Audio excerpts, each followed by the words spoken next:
Welcome.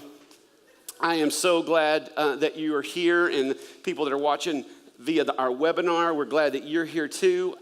My name is Ted Lowe, and I'm on staff with Orange. I oversee Married People, which is the marriage division of Orange. Because a few years back, we started thinking about this whole thing. You know, we want to partner with families. So let's say we're talking about grace, and we give parents an email or a printed piece that says, hey, here's how you talk to your kid about grace.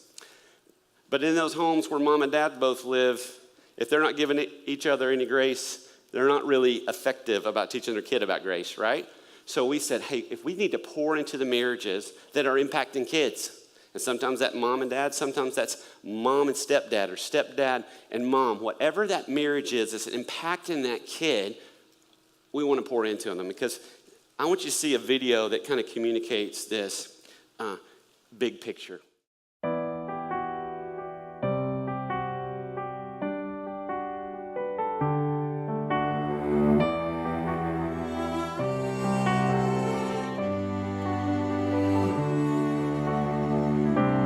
million cries never heard, a million voices calling out for life and love. And if I belong to you, what will I choose?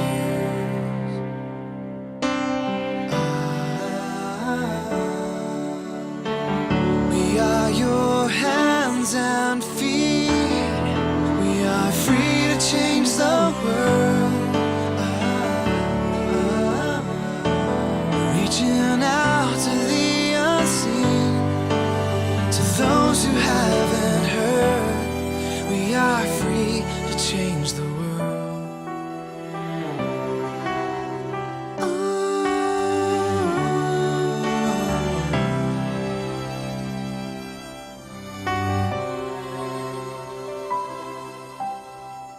We are your hands and feet.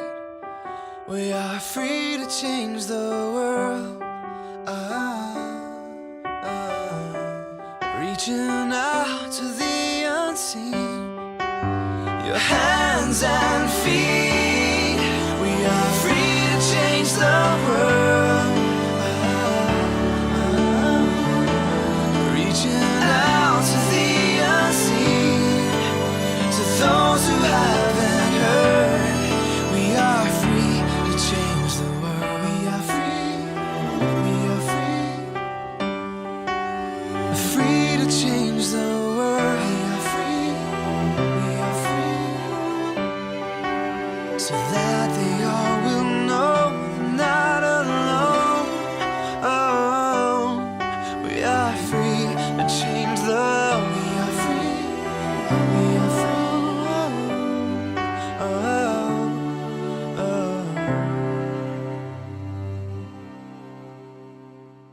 Okay, how many of you want to throw rocks at me right now for making you watch that video, right? That video is special to me for a couple reasons. One, that little boy is mine. His mama's genes did him a world of good, didn't it? He's a pretty boy. The other piece of it was one of the first things we created through Married People, because I thought, you know, we've been doing this a long time, and I think this is the most tragic scene. The first one is the most tragic scene that's happening, but nobody's talking about it, obviously, because it's so personal. So it's not making the 5 o'clock news, but I think all of us that love kids, that love teenagers, that work with them, we know what? We know that that's happening. And I don't know about you, but I'll choose scene 2. And I've watched when churches pour into couples, when they pour into them, that scene 2 really can happen. So I want to walk through a couple of things today about how can the church do this. What is one of the best gifts a church can give a kid or teen? Here's what we believe. Parents whose marriage is thriving. Wouldn't that be great? I mean, of all the gifts we want to give them, of all the creative spaces that we want to give them, you know, I know we want to create water slides to help kids land into the age-appropriate classrooms. That's all well and good. My kids, I love those environments, but I think, wow, what's a better gift than we could give them than that? So how do we do that?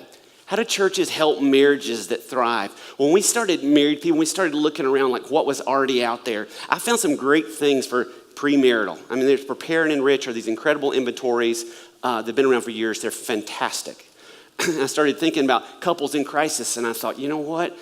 Most churches have either pastoral care or they have counselors that they can point to, or there's good programs like Re-Engage and different ones that are phenomenal. But what I couldn't find was something for everybody else. Like I thought, and the other thing, I thought, I can't find anything proactive. And this is what really hit me. I can't find anything that helped couples from getting into crisis in the first place. So here's what we decided to do. We decided to give couples a strategy that was proactive versus reactive.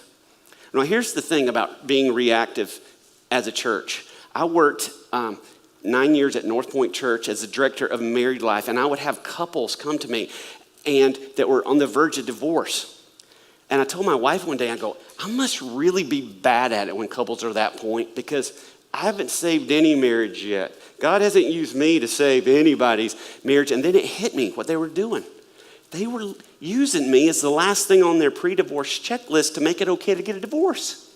I don't know about you, but that's not for me. So we said, how do we do it? How do we become proactive? How do we help them from getting crisis in the first place? Here's the first principle that we kind of wrapped our content around is this. It's when you teach less, couples actually learn more. I mean, we've learned this in children's and student ministry, haven't we? You know, at our church, if they go into elementary program, they know these three things, that God loves them, that Jesus made them, and Jesus wants to be their best friend forever, then that's a win for us as a church. Well, I don't know about you. I've got 3 kids. I got one in high school, one in middle school, and one in elementary school, and they can absorb, and they are way smarter than me. But why, when I look at marriage ministry, and we started looking around, wow, there's a lot of great content. But it is a mountain of content. And I've always ached for the person that started Googling around or walked into a Christian bookstore or secular bookstore, if people still walk into bookstores. But to go there and they go into the marriage section and there it is, Mount Pink, right? Doesn't look like men are involved whatsoever. Usually has perfect looking people in perfect looking locations doing things that would kill the rest of us, like her up on the handlebars. You know what I'm saying? I thought, wow, this is a lot of content. And who's right here? If I'm hurting, and this isn't my world, this isn't my expertise, and I look at this, I go, who's right? Oprah, Dr. Phil, Dr. Seuss? I mean, who's the winner here? And I think a lot of them, they're so emotionally exhausted, they just say, not for me. So we said, what if we gave them less content? What if we taught them less, and will learn more? So we started talking about what is our core content. Through Married People, as we think about what we want them, through this proactive strategy, like what's our content? And after working with married couples since 2001, I started noticing that, you know what, there's not a lot of verses on marriage. And there's even fewer that have verbs in them, like, here's what you do. And it also may be the only time in the Bible where Paul punts, where he says, marriage is a mystery. Right? Do you guys have those moments how many of you are married? You have those moments with your spouse that you think, I am not truly going to understand them until Jesus takes me home? Yeah, this was a very clarifying moment for me as we were expecting our second child, and my wife is, she doesn't just get a nursery ready. They have a theme, okay? She's got me building stuff, and I'm not good at building stuff. But I went in there one day, and, our second son's on his way, and she has created like a cabiny, woodsy thing. So she's all pumped up about that, but she's very distraught. And I said, what's wrong? She says, I only have enough fabric for the front part of the dust ruffle. First of all, dust ruffle, why would you ever create a ruffle designed for dust? I didn't get that at all. But here's the thing. She's got the bed turned this way up against the wall. You can't even see the other side. Well, I thought I was about to minister to my wife by pointing that out. I said, oh, sweetheart, are you ever going to move the bed? She goes, are you kidding? That's the perfect location. Well, yes, it is. So you're not going to move it. And before I got so out of my mouth, she looked at me and goes, she looked at me as if I'd said, when our son is born, we're going to make him sleep in the mailbox. And I realized right then, I was not going to get all of her until heaven. And so we say, hey, what if we just gave couples and trying to figure out, are you compatible, are you not? Do you have the right chemistry or not? What if we gave them some verbs? What if we use a few of those verses that God gives us on marriage and create what we call the core 4 habits? Because a marriage is made up of habits, whether it's good habits or bad habits. And so here's the first one. Have serious fun. In Proverbs, this comes from actually a pretty serious place. Proverbs 5, the chapter heading is warning against adultery. And Solomon is warning his son against adultery. And he is talking about this woman. And he goes for 16 verses of you better be afraid for your life. At one point he goes, don't follow her. Her feet lead straight to the grave. He was trying to scare the pants on his son. And so, then he stops, and I think to myself, okay, what's the do's? There's all these don'ts. And what does he say? He goes, drink water from your own cistern. Focus on your spouse. And then he says this, and I love it. Be captivated by the wife of your youth, or if you're Presbyterian, be intoxicated by the wife of your youth. Be intoxicated. And it hit me, the best way to protect our marriages are to enjoy it, right? And what do we tell people? Oh, marriage takes a lot of hard work. Boy, aren't people pumped up about that when they get married? I can't wait till we get married so we can work on it, right? And when our answer is working on it, what do people not want to do at the end of the day after they've been working all day? Work more. It's when he goes to World of Warcraft, she goes to Facebook, or vice versa, right? Because they want to have some fun. And so we say, this fun, it can't wait because God's hardwired you to want to connect with another person in the most intimate way, and it can't wait. It doesn't matter how busy you are. It doesn't matter the season that you're in, right? You're going to still have this need. So we say, don't wait. Don't put it off. Have serious fun. The second one is respect and love. If the Bible is repetitive about one thing when it comes to verbs, it's this idea of respect and love. Ephesians 5 starts with mutual respect. Do women want respect? Yes. Men want it like an insane amount. It doesn't even make sense how much. I asked my wife one time, I said, you realize I'd rather you respect me than love me, right? She goes, okay. I go, does that make sense? And she goes, not even a little. But men, this is how we're wired. And the Bible reminds us of this several times. The other one is love God first. When Pharisees tried to trick Jesus, he went old school on them when they said, okay, so what's the most important of all this, Jesus? What does he say? Love the Lord your God with all your heart, soul, body, and mind. Then, secondly, next, love others as you love yourself. Because here's why. When we help people to connect with God, it helps posture them to love their spouse in a way that they can never love them on their own, right? The fruits of the Spirit, it describes a pretty great spouse. So I think a lot of times in marriage ministry, we can say as a couple, you need to go and do this. And a lot of times we need to say, who's responsible for your marriage is you as an individual. And this is about you hanging out with Jesus. And when you hang out with Jesus by yourself, it changes everything. And the last one is practice your promise. Practice your promise. Marriage is not about the big day. It's about the everyday. Do you know how much we spent in this country last year on wedding ceremonies? $72 billion. That averages out to be $29,000 a wedding. There was $8 billion spent on honeymoons, which I personally think is money well spent. But you get the point. We spent $18 million on wedding registries. And it hit me, I thought, I can't find, if you have the numbers, let me know. I can't find any stats on what people spend on their marriage once the wedding's over. Because here's what we all know to be true. Those of us who are married, it's not about the big day. It's about the everyday.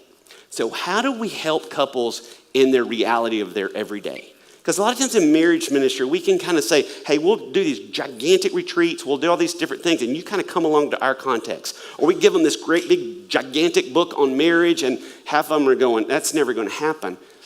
How do we roll with the rhythm of their lives instead of asking them to roll with the rhythm of the church's lives? How do we partner with couples that are going 1,000,000 miles an hour? How do we partner with couples that are kid-centric? What do we do? How do we get the core 4 into the live? Or how do you get your core content, whatever that is for you, how do you get it into the live of couples. Here's what we decided, that we wanted to give couples less content more often.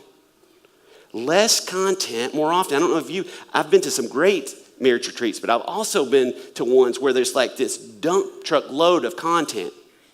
And I mean, I'm walking out going, I don't have a clue what to do with this. And I'm very interested in marriage, obviously. So I can imagine the guy or the woman that got drugged there. So he said, wait a minute, what if we spread this thing out? What if we started to partner in the process of marriage? How do we do that?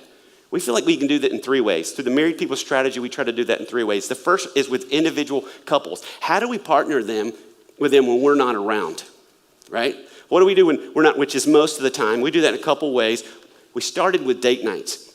We started this thing at the last church I was at. It was called the Great Date Experiment. And by the way, if you're ever trying something new, throw the word experiment on there. If it doesn't work, you go, hey, it was an experiment. You know? It's the children's ministry experiment. They walk, kid's gone. You go, it was an experiment.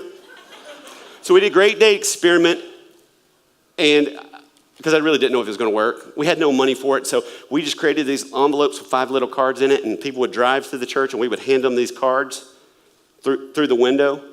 The first thing on the card was, when you get to a traffic light, make out until the person behind you honks. Well, we live in Atlanta, and so you got about half a millisecond when it turns red to push that thing. And so about 6-7 minutes into the first car going through, I can hear through the woods, "Mack, mack, mack, mack, mack, mack," and I'm like, that is the sound of Jesus right there. It was absolutely incredible. And people are saying, this is the best date we've ever been on. It was incredible. And I would be like, are you printing off what we're creating? Because it's not that great. But it's the best date ever. But here was the goal. We create dates to help couples to affirm each other and to laugh, and that's it. Everything we do has a masculine edge to it. Because stereotypically, most of the time, women don't need convincing to think about their marriage. It's the guys that we need to pour into. And it's a subtle shift, but it's a big one.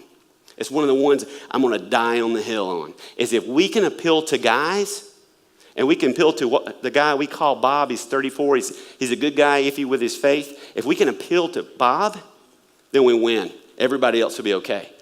And another thing we learned was to give them directions from from the very beginning to the very end. Here's what I want you to do. Why? Because relationships so ambiguous, they're wasted. They get in the car and they finally get the kids settled, and they're on the way to the date and goes, what do you want to do? I don't care. What do you want to do? Right? And so this is what do you want to do? And it gives them directions all the way through it.